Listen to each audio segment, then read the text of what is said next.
Hi, my name is Dr. Maxwell Ubah, and I'm excited to come your way again on the Maximizing 2024 series. This is episode 4 of the series. We started this series like 4 weeks ago when we said in the first episode that you deserve to be happy, and we went into what it means to be happy. The second week, we talked about the cycle of success. We started from excitement to energy to action and to result, the cycle of success. Last week was our goal setting masterclass, and it was an amazing time when we talked about goals, what goals are, why some people don't set goals, why some people do not achieve their goals, and how to set and achieve your goals. If you missed the episode last week or any of the episodes, we are streaming live on 5 different platforms. We are on LinkedIn, we are on YouTube, we are on Facebook, we are on Twitter, and we are on Instagram. You can watch all the past episodes, YouTube especially, and even Facebook. You can watch all the past episodes on those platforms. So today, I'd like to go back to what we covered last week, because after I finished the session last week, a masterclass is a compressed session. So we did that for 1 hour. A friend of mine gave me the feedback that I think, Maxwell, you rushed the last 2 aspects of the masterclass. But what did I cover in that masterclass? I used the concept of GSM to talk about goal setting. And I said G stands for your goals, X stands for your strategies, and M stands for measurement. And he said, I think you need to touch more on the S and the M, because you covered G very well. So let me just summarize G. There are 6 steps I gave in G, but if you want to summarize it, the first thing I'll say is that you need to know where you are, you need to know where you are going, and you need to know why you're going to get there. Then we end up by saying that you also need to write your goals as commitment. So that's the G aspect of the goal setting masterclass. I'd like to go to M. Go to S, I mean, for today, and talk about the strategy. So in setting goals, you see that most people will just focus on what they want to achieve. But the missing link for many people is not what they want to achieve. If you ask a child, what do you want to be? A child will tell you, I want to be a doctor, I want to be an architect, I want to be an engineer, I want to be a nurse, I want to be... No child will say, I want to be a failure, I want to be a criminal, I want to be a dropout from school. So the problem is not in the G part. A lot of people somehow have an idea of what they want. Last week we differentiated between the goal and the wish, but in the master class, you need to move beyond just what you want to the X pillar, which is how do I get what I want. So you need to set goals on the strategies that would enable you get to the goal that you want. So if goal deals with what you want and why, the G pillar, the S pillar deals with the how am I going to get this particular stuff. So today we're going to focus on the how, the S. Let's walk through an example of the strategies for making sure that the goals that you've set for 2024 becomes a reality. In our masterclass, we looked at different frameworks. We said that different authors have used different terminologies to describe this. So in the book, The 4 Disciplines of Execution, it is called leading indicators. Lagging indicators is what you wish or what you hope to accomplish. Leading indicators are the steps that you would take, that if you keep to those leading indicators, you are sure that you meet your lagging indicators. So for example, a lagging indicator would be lose 10 kg at the end of the quarter. A leading indicator will be reduce your calories to a certain number, exercise 15 minutes a day. Those are leading indicators. This also was called the concept of keystone habits in the book of Habit by Charles Duhigg. In this famous book, Atomic Habit, it calls it systems. So you can use the S as strategies or systems, your systems. And in the book High Performance, it is called trademark behaviors. Now, whatever the terminology is not important. What is important is that your goals require certain behaviors, certain strategies, certain systems, habits, for it to become a reality. So I want to focus on the S path so that we can know how to design the strategies that will help us to accomplish our goals. I want you to think of life as a vault. Everything you want in life is inside the vault. Happiness, peace, wealth, wonderful relationship. Everything you want in life is inside the vault. Now you can employ one of 3 strategies to open this vault. One of them would be you want to try your luck. So guess what? You press the number, you press the number. Let's assume that the combination is 8214, for example, 8214. You had, the which number it is. So let's keep pressing. Maybe hopefully we'll get 8214. And so this is a game of chance, it's a game of luck. You can see that it can be very frustrating. Does it mean that somebody might not, with luck or chance, open the vault? It can happen. You can use luck and chance, and somehow you can open the vault. You would have wasted, but the thing here is that you'd have wasted a lot of energy, resources, and time. Some other people, when they've tried opening the vault, and they cannot with luck, they resort to force. You want to take a hammer, a sledgehammer, and you want to try and break through this vault, so that you can enter into the vault and get what you want. But that is also not permitted. And a third group of people will go very spiritual. You want to pray that the vault will automatically open. I think that for me, one of the things I'll say here is that the biggest prayer point you need to pray is for the combination of keys. That's the prayer point you need to pray. That if you must pray, is to ask God to give you the wisdom and to understand, God, what is the combination of keys that would enable me open the vault. So what I see of a lot of people in life is it's in one of those three categories. People who want to use energy first, people who want to try their luck and become frustrated, and people who think that they can just pray their way into success or happiness or something. Solomon many years ago discovered that the labor of the foolish one will weary every one of them because he doesn't know how to go into the city. There's a how to go to the city. It's not about labor. Is labor important? Yes. Is luck important? Yes. Is prayer important? Yes. But the most important prayer responsibility that you have is to find a combination of keys. Because if you find a combination of keys, you find that you don't need to exert so much energy. As you press the 8214, the vault will just open to you, and you can access everything that you want at the other side of life. So the people who are succeeding are no more intelligent than you, but they have decided, they found out the secret of success, and they are applying it, the 8214 secret, and they are applying it. So your primary responsibility is to find that combination that will open the vault. You want a wonderful marriage, there's a combination that is unique to your marriage. You want to be in a good state of health, there is a combination. You want to make $1 million, there is a combination. You want to, whatever you want in life, it's inside the vault. But the vault will not open because of the number of attempts. The vault will not say, because you've done this 100 times, let me just be kind to you and open it. The vault only respects the combination, and you need to find that combination that gets you the key. So today I want to show you something like a framework that shows you the combination that opens things to you in whatever dimension that you want. So let's take the steps, the S steps. In that framework, you see, the goal is what you want, a wonderful marriage. The goal is what you want, $1 million. Whatever that is fantastic and amazing. But now you need to find the combination. So the first thing here is that you need to decide the activities.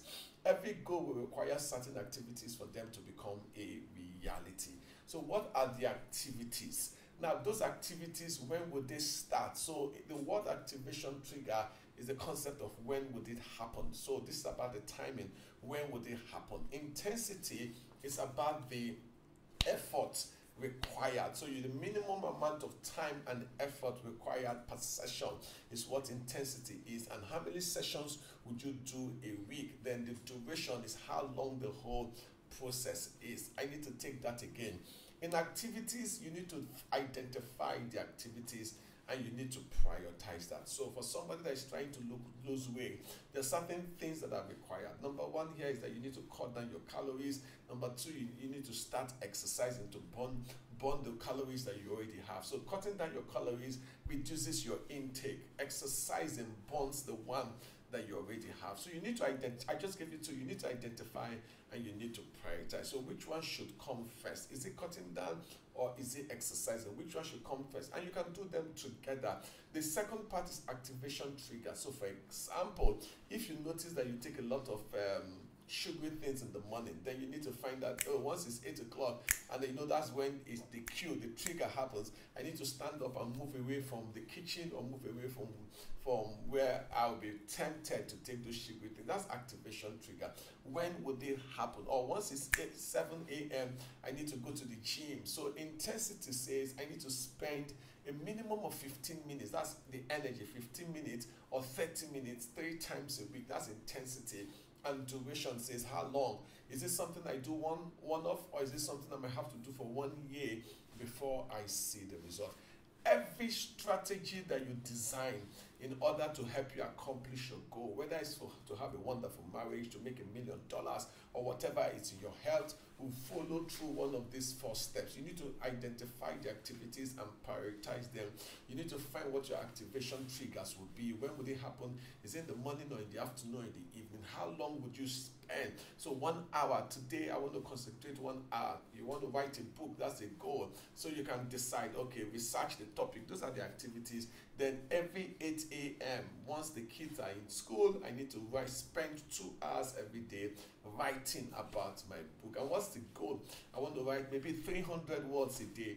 So the duration, if I want to write a 30,000 word book, it means I need to write for 100 days with 300 words. That's the concept here. So let's apply it to a principle that will help you understand this concept. The principle that will help you understand this concept is, let's use the health example. So somebody goes to the hospital and discovers that he has, let's assume, high blood pressure. Let's assume blood sugar, your blood sugar is high, your blood cholesterol is high. Let's assume that the diagnoses have been made. Now the doctor will follow through the same process. So the first thing that the doctor will do is that the doctor will have to decide the activities here. It's your treatment plan. That's the activities here. So what kind of drugs are we going to give? Are we going to give 2 drugs? Are we going to give 3 drugs? If it's hypertension and it's quite high, maybe your own is somebody's own is 220 over 170. Wow. The doctor might say, we need to admit you immediately because we can't allow you to live there. There's an emergency right now, and they might give you a combination of drugs for it to come down. And when it comes down, they cannot tell you, take this drug, the dosage. So in the dosage, they are telling you 3 times a week. So that's intensity, 3 times a week. And guess what? That thing might happen for another 6 months, another 1 year. And some people, sorry to say, it might be for life. How long would you take this drug? Sometimes it might just have to be, it might have to be for life. Some other people, if it's malaria, 3 days you are up and about and you move on. Every time, once the diagnosis is right, every time there's no improvement, it's in one of these steps. It's either the treatment plan was wrong. So in certain cases, dieting can actually help you recover. But right now, before you start dieting, we need to help you and bring your blood sugar down. We can't just allow you to just go through dieting alone. So once the treatment plan, you don't prioritize it. Now, your blood sugar is so high, we need to admit you and bring it down. Then you can use dieting and exercise to maintain it. So once you don't get that right, that patient might leave that hospital. By the time you start dieting, it might be before the effect of dieting will regulate your sugar, that person might be dead already. So the problem here was that the person did not identify and prioritize the activity, or it could just be a question of the dosage. So sometimes you give somebody 20 milligrams, what is necessary is a 40 milligram dosage. So let's put it this way, maybe you are spending 15 minutes to write, what you're supposed to spend is 30 minutes in order for you to kick in that success cycle. So the problem there is the dosage or the duration. You've taken the drug 1 week and you've not seen a change and you give up, or you just see a slight change, or you've not seen any, you've not seen any change and you give up. And that's what happens to a lot of people at the beginning of the year. They go to gym and remember it took you so many years to add the excess weight, and you've done the exercise with so much intensity for 1 hour, and you go up on the weighing scale and you see that there's no change and you want to give up. Sometimes the 1 kg might take you 1 month before you lose it. The duration says, until I begin to see effect and changes, I am not going to give up. Now, let's use this framework and we'll come back to it. Every time there's a problem, is you need adjustment in one of these areas. It's either the activities, I need to add new activities to it. I need to look at the intensity. I need to look at the duration and modify it in order for me to get the result that I want. I hope I'm communicating here. So activities are the things I need to do. Now activation trigger deals with the when and the where. 8 a.m. at night in my dining, those are activation triggers. Intensity deals with the minimum amount of effort that is required per session. 15 minutes, 30 minutes, 20 minutes. That's the minimum amount of energy that is required per session. And duration is how long. How long would it take me before I see the result that I want? So people fail when they fail to understand one of this framework. Then it brings me to M. Now, having understood what G is, your goals, and what you want to achieve, and why, the S, your strategies, the activities, then you need to come to M. The S and M for me, it's where a lot of people make the mistake, because sitting down and asking myself, I want to grow my business to, maybe let's take a hypothetical number. You want to grow your business to $1 million.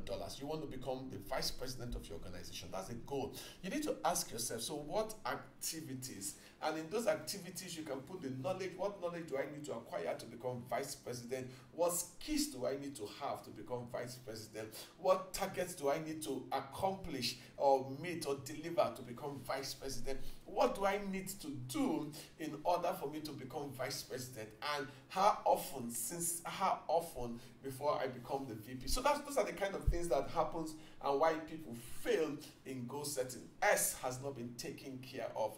S is where the work is. S is where you need to go to the gym, and after you've gone to the gym for 30 minutes, 1 month, you come to M and you weigh yourself and you're not seeing any change. Anytime you're not seeing progress, you need to come to M and ask yourself, so why am I not seeing progress? That's monitor it. You need to monitor it. You need to monitor it and say, why am I not seeing progress? Is it that the activities is not right? Is it the intensity? I'm doing 15 minutes, I need to do 30 minutes. Is it that the duration, it will take more than 1 month before you begin to see results? You should have an assessment. This is where the leading indicators come into play to say, by 1 month, I should be somewhere here. By 1 month, I should be somewhere here. So what I say to people, just on a general scale, is that one way to know that you're making progress, even before you start seeing major changes in external results, is that capacity increases. What do I mean by capacity? Let's take the gym example. The first day you go to the gym, or the first day you do a press up, you find out that all your muscles will be sore. That 10 press ups will look as if you fought the dragon. But the more you do the press up, you find out that 10 press up becomes a lot easier over time. Why is it becoming a lot easier over time? A lot easier over time.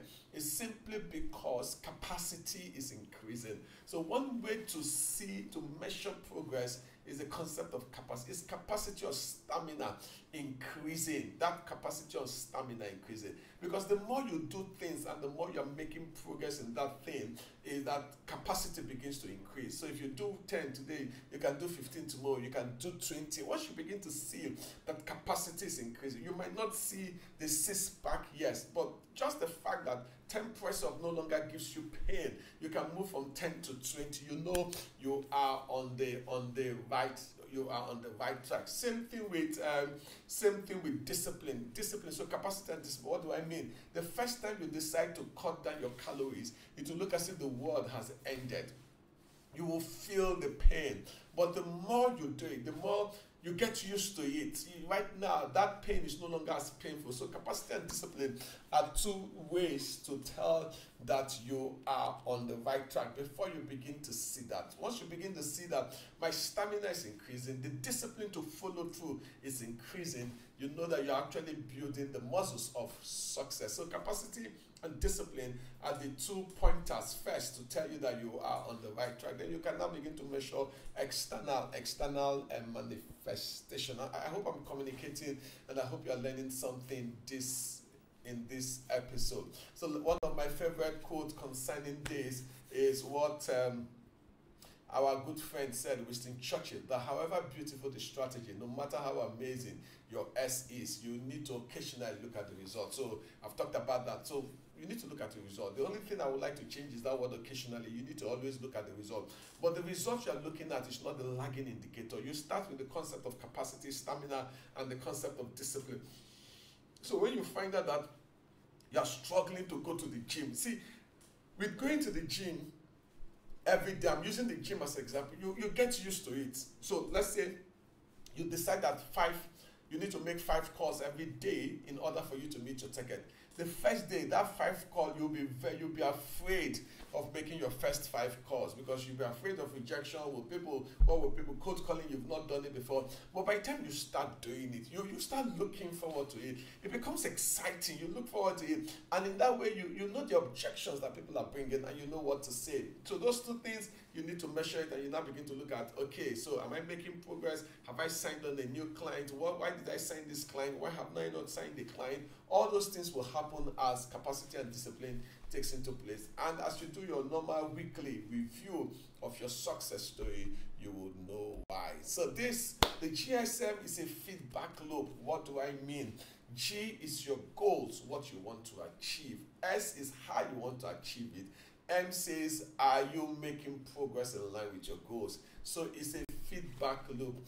Goals, strategy, results. They work hand in glove for you to get to where you want to be in life. Your goals is what you want. Your strategies is how. The result measurement is to say, hey, I said by the end of this quarter, I should have grown to this particular point. I should have lost weight. I should have signed a new client. I should have made an X amount of money. So where am I? So what's the problem? Is the problem the goals or the problem the strategy? Or maybe I'm measuring the wrong things. And if you put this together, you now find out why people fail in life. Why people fail in life. In every aspect of life. You can summarize the reasons why people fail into 3 major buckets. The first bucket is that they have no goals about life. You meet certain people like that. They live their life with whatever will be, Q Sarah. Someday I will meet a lucky one. Someday life will smile at me. Someday Mr. Fortune will open the doors for me and I will possess my possession in the other side of life or in the vault of life. So they don't have goals, or they have the wrong kind of goals. I've talked about the concept of revenge. That revenge can actually be a goal, but we know that revenge also is a negative goal. So at the end of the day, what exactly do you want? That's the goal part. Then you talk about the strategies part, and in the design and the execution of strategy. So they didn't choose design, is about the activities, the intensity, and the rest. Execution is just following through with that design. So the problem, the big bucket, is they have the right goals, but there's something wrong in the design, and or maybe they're not measuring the right things. G, S, M. That's the reason why people fail in life, basically. So either the problem of goals, or the problem of strategies, or the problem of measurement. And can I say this to you? I'm so excited to announce to you, from a corporate standpoint, my book on strategy, because and this book covers the concept of GSM, but from a corporate standpoint. It talks about what business strategy is. It talks about how to win in the marketplace. It's coming out in February. I want you to get excited, because I think for me, this is perhaps the best book I've written on the concept of strategy. It will come out in ebook, it will come out in paperback, it will come out in hardback, and it's going through the process of publication, and will be launching in February. I think every CEO or every top management staff needs to read this book, because the book is a masterclass on business strategy. So it's called the Winning Strategy Code. The complete guide, the Winning Strategy Code, the Winning Strategy Code. So it's called, I'm so excited, it's called the Winning Strategy Code, the complete guide for winning in today's business landscape. But from a personal standpoint, everything I've talked about goal setting is embedded in this book. Everything I've talked about goal setting is embedded in this book. So the concept of setting goals, the 6 steps, the concept of your building your goal staircase, the concept of measurement is in the book. And I want to end in my book on the Alphabet of Leadership, published in 2016. I wrote about a concept I called a new smart way of achieving results in your smart way. We've talked about smart, specific, measurable, and the rest. And I said, no, let's use that same acronym, but let's change it. So I said, instead of making it just specific, make it stimulating. What's a stimulating goal? It's a goal that you can't wait to get started. It's a goal that puts that energy into you. It's a goal that creates excitement. That's a goal that is stimulating. Then I said you need to make it meaningful. Yes, it should be measurable, but it should be meaningful. Meaningful means that it's a goal that is important to you. So somebody might set a goal, I want to make $1 million.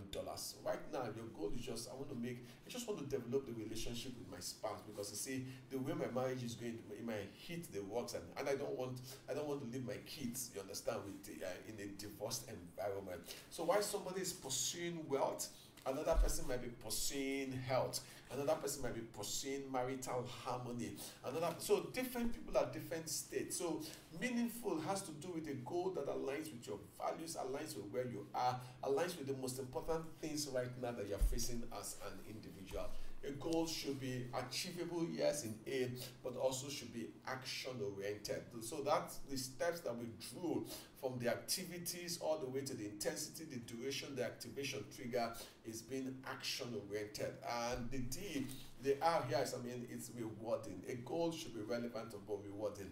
And a goal is only rewarding when it makes you a better person. Remember, I talked about capacity there, increasing the concept of discipline. So when a goal stretches you that it develops new competencies, new capacities, new character in your person, that is what a goal is. So it's not just about hitting the goal, the target, it's about becoming a better person in the process of hitting the target. That is rewarding. And finally, it is the same thing about being time sensitive, being time sensitive, time bound, whatever you want to call it. So this, for me, is my new smart way of achieving results. It must be stimulating, it must be meaningful, it must be action oriented, it must be rewarding, and it is time sensitive. As I bring this to a close, my name once again is Dr. Maxwell Ubah. I help individuals and organizations to accomplish their goals and their dreams. So from a business standpoint, I help organizations design and execute winning business strategies. From an individual standpoint, I help individuals perform at their very best. So there's a program that we are running for organizations and for certain individuals, like a mentoring subclass. It's called Peak Performance Strategies. If you are interested, please send me a message. You can reach me on any of the platforms. You can send me a message on Twitter. All my handles are Dr. Maxwell Ubah. It's easier to reach me on Twitter or Instagram, Dr.